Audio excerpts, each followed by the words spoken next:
Okay, kita sambung. So topic number 1 is about approaching in problem solving. Okay, kita dah buat Java. Okay, actually kalau kita nak buat Java tu kena ada step-step dia. Okay, kita dah ada problems, and then kita tak boleh terus directly pada coding pada Java. So dia ada step-step dia. So ada 5 steps. Okay, there is 5 steps in order to get the Java. Macam tu.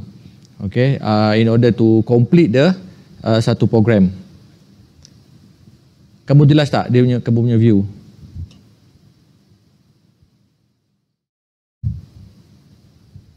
Jelas sir. Okay.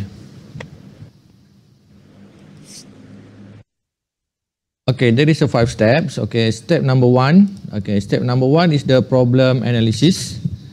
Okay, sebelum kita pergi ke, sebelum program kita tu siap, yang pertama sekali, the first step yang kita perlu buat is a problem analysis. Kita tengok nanti what is the problem analysis.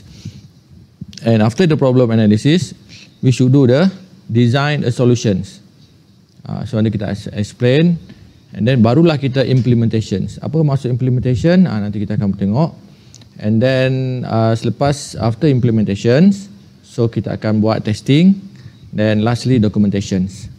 Okay, so these 5 steps kamu akan buat pada assignment Kamu akan buat pada assignments. Kamu diberi satu problem solving, the long one, the biggest saya rasa the biggest project lah.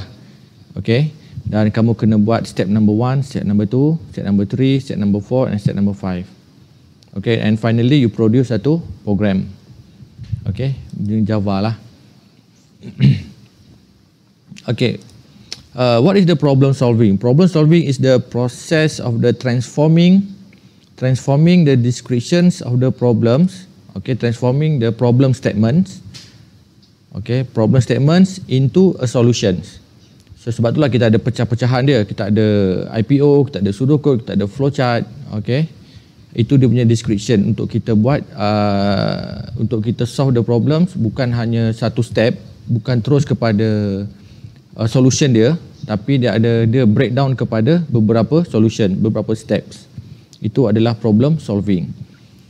Okay, by using our knowledge of the problem domain, okay, kita dah tahu dah, kita buat analisis sikit, kita kaji sikit, so how to solve the problems. By relying on our ability to select and use appropriate problem solving strategies, techniques and tool. So yang ini yang kita gunakan, sama ada kita nak gunakan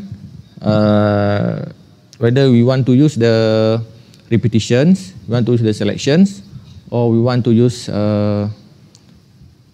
sequence or array or method. Okay, so kita ada banyak teknik, kita ada banyak tools yang kita boleh buat, yang kita boleh guna. Okay, this is the purpose of the problem solving. Okay, the purpose of the problem solving, this one. Transform the problem solving into solutions. Okay, step number 1, problem analysis. This one, step number 1 is problem analysis. What is the problem analysis? Kena ni kamu kena bezakan antara problem solving dengan problem analysis. Problem solving is the whole steps. The whole steps is called problem solving. Okay, in the problem solving there is a problem analysis. Okay, there is a problem analysis. Okay, the problem analysis is in step number 1. Okay, in step number 1. Okay, what is the problem analysis? Actually, problem analysis is an IPO. Okay, before this we do the input, we do the process, and we verify the output. So all that things is called problem analysis. So kamu kena faham lah. Okay, so IPO kat sini saya tidak akan tunjukkan bagaimana nak buat IPO sebab kita dah tahu dah. Okay, so kita nak tahulah apa itu IPO. IPO is a problem analysis. Okay, so what is the output, what is the process, and what is an input. So yang ni pun kamu dah tahu dah. The output is what to find. The output is a result. Okay, the output is the message. The output is the prompting the message to the users. Okay, so ada banyak output result, prompting the users, message pun ada, alert message, all this thing is output. Okay, what is the process? Process is the explanations. Explanations, whether in mathematical or whether in the logical, okay, of how to process the data to get an output, to get the result. Okay, process is the steps, or process is the explanations. It can be a mathematical explanations, it can be the logical explanations in order to get the result. Okay, this is the process. And then what is an input? Input is the data. Input is the data, the raw data, the data that comes from users. Okay, the data that we use to calculate the something. Okay, so the data is needed to get an output. Okay, to get that output, before that we need to process. Okay, we need to process. This is an output. So kamu dah tahulah apa itu input, apa itu process, and apa itu output. So ini semua ada dalam soalan UPS 1 nanti ya. Okay, example number 1, saya akan skip benda ni. Kamu pun dah tahu dah. Kamu dah boleh buat repetition, kamu dah boleh buat selection, kamu dah boleh buat selection sequence. So saya akan go through saja. Okay, example number 2, example number 3, and then example number 3. Then go to step number 2. Okay, step number 1 tadi. Okay, step number 1, problem analysis. Problem analysis is to break down the statement into input, process, and output. That's a problem analysis. And then the step number 2, okay, after that, the step number 2 is a design solutions. Okay, what is a design solution? Design solution is the process of creating algorithm. To creating algorithm. As we know that the algorithm consists of 2 techniques. Okay, yang kita buat selalu. Algorithm consists of 2 techniques. The first one is called pseudocode. The second one is called flowchart. Yang ini pun saya tak akan tunjukkan bagaimana nak buat. Sebab kamu dah pandai dah. Okay. Okay, an algorithm, what is an algorithm? What is an algorithm? Okay, algorithm, the definitions of algorithm is a sequence of well-defined step to solve the problems. Okay, ataupun dalam erti kata yang boleh mudah ialah algorithm is step by step solutions. Okay, step by step solution. That's why kamu kena ada start, and then line number 2, line number 3, line number 4, and akhir sekali adalah end. Okay, itu adalah step by step solutions. Okay, that is an algorithm. Ataupun di dalam flowchart kamu buat the first thing is the start. The second step is maybe input. The third one is maybe output. Ataupun input lagi, maybe process, maybe determine, maybe repetitions, and finally end. Okay, itu dipanggil sebagai step by step instruction to get an output. Okay, this is the definitions of algorithm. So kena salin ni selalu keluar ni. Dia minta definition algorithm. Okay, the concept of algorithm, the meanings of algorithms. Okay.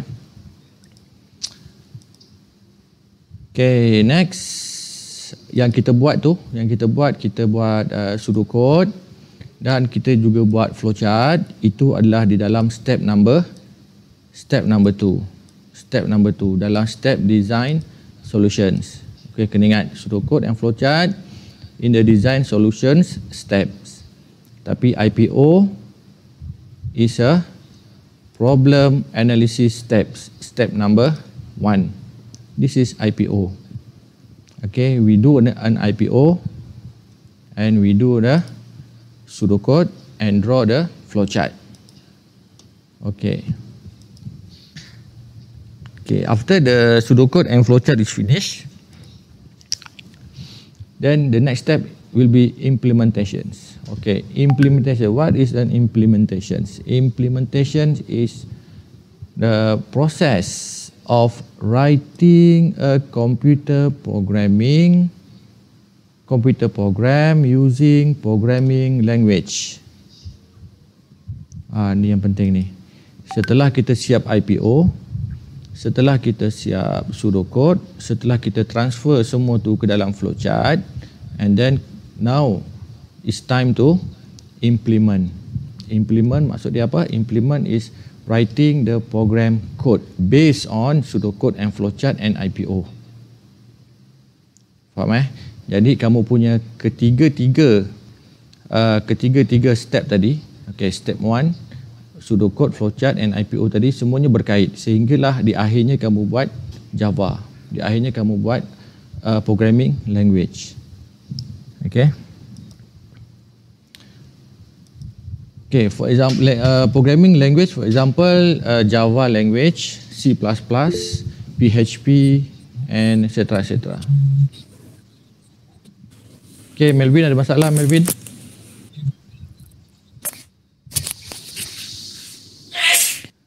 Tertekan, sorry. Okay, tak apa.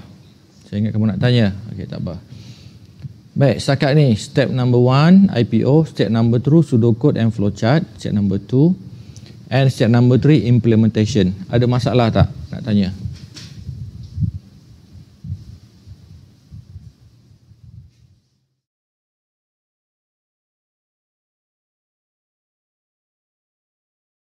Ada pertanyaan? Okey, kalau tak ada saya proceed dengan step number 4. Yes, sir. Okay, good. Alright, step number 4. Step number 4 is testing. Testing. Okay, testing kita hanya boleh test apabila step number 3 is fully complete.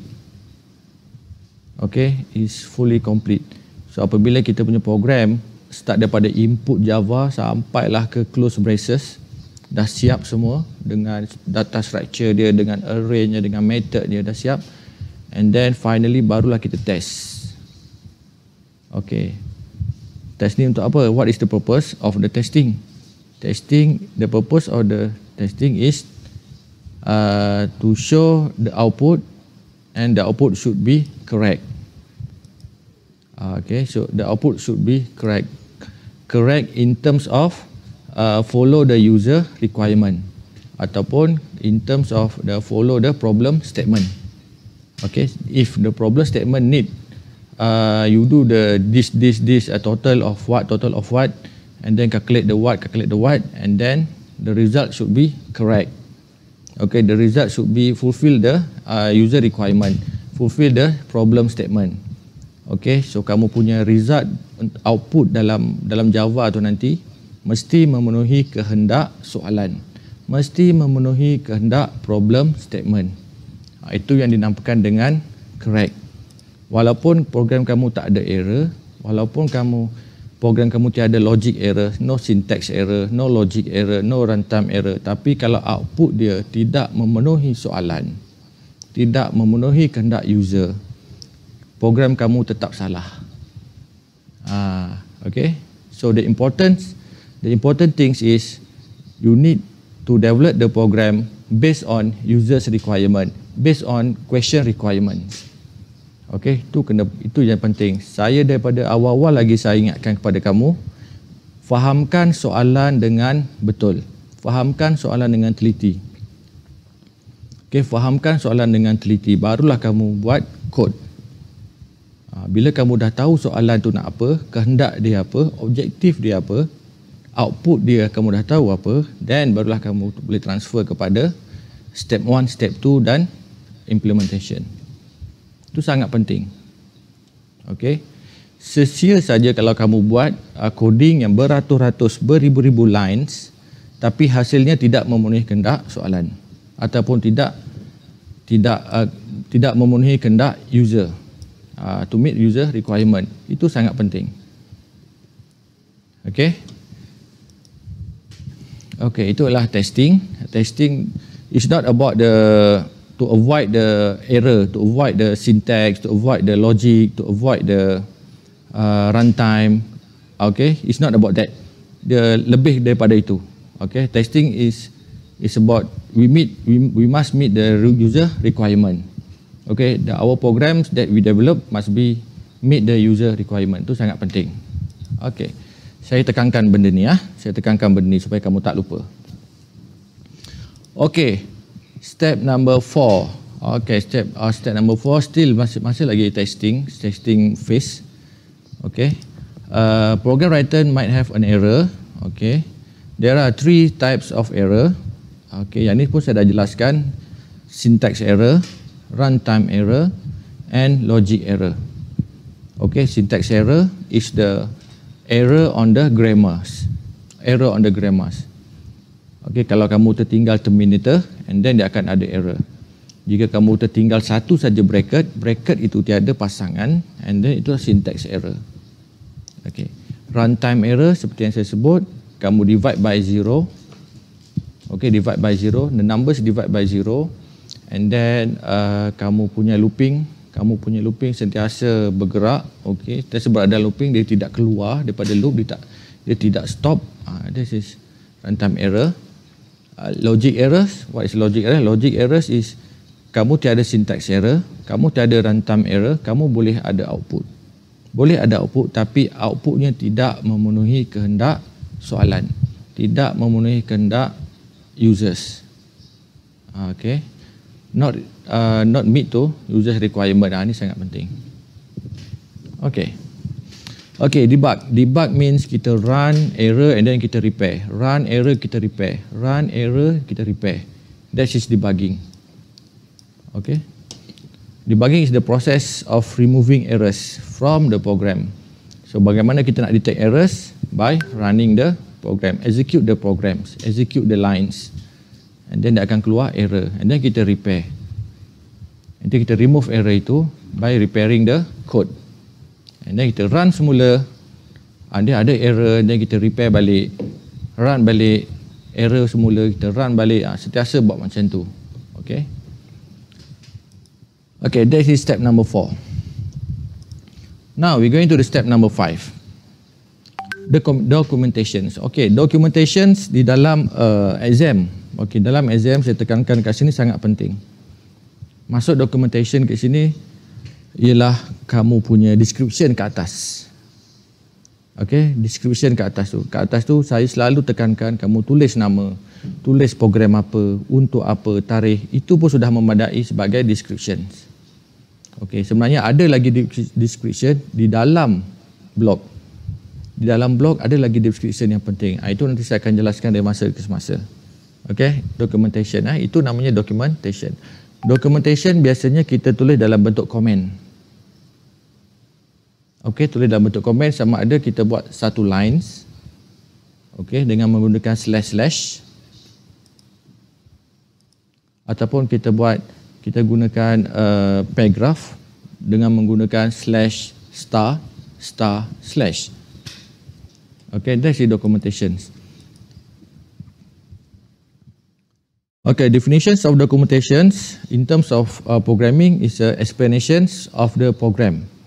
Okay, explanations of the program, explanations of the lines. Bukan saja programs, tapi kamu juga explain lines. Satu line tu maybe ada satu lines yang orang kata kompleks. Okay, dan kamu buat explanation kat situ. So apa fungsi lines ini? Contoh. Ataupun kamu juga boleh explain what is the functions of the this variable. So kamu ada variable dan kamu buat satu documentation kat situ, kamu letak, kamu tulis di bawahnya. Okay, this variable is used to store what. This variable is used to store total mark for 25 students. Contoh. Okay. Baik, next, the purpose of the documentation. Ini pernah keluar exam. Tolong celikkan mata kamu di tengah hari ini. So this is the purpose of the documentations. So pernah keluar exam, kamu akan jumpa nanti dalam buku warna biru tu. Okay, the purpose is to help another programmers to edit, to upgrade, to maintain the program. Okay, kalau kamu buat coding, if you develop the programs, maybe you develop 1 until 2,000, 3,000 lines. Okay, apabila kamu dah tak ada, orang lain akan ambil alih program itu. So once dia tengok kamu punya program 2,000, 3,000 lines, so dia jadi pening. Jadi pening. Okay, dalam hal ini, apabila kamu ada documentation, if you wrote the documentations, and then dia boleh baca documentation tu, and then dia boleh tahu, dah boleh agak dah apa fungsi-fungsi dia di lines kamu. Okay, macam tu juga kalau kamu ambil alih program orang lain. Okay, kamu tahu. Okay, documentation can be done in 2 ways. Okay, writing comments between lines. Okay, yang pertama ini akan kita buat nanti. Maybe lepas Raya Cina nanti lepas cuti kita akan buat setiap blok kita akan buat komen supaya orang lain boleh faham apa blok kita mengenai. Blok kita tu apa? Blok 1, blok 2, blok 2 tu apa? Okay.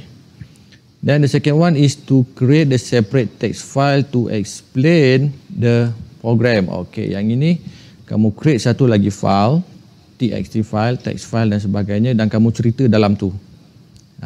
Okay, apa fungsi dia? Fungsi dia, this variable is for what? This one is input. Input is for what? The calculation is for what? So kamu akan detailkan dia punya coding itu. Okay, supaya orang lain boleh faham. Okay, so kita ada 5 steps. Ada soalan nak tanya? Problem, analysis, design solutions, implementation, testing and documentation.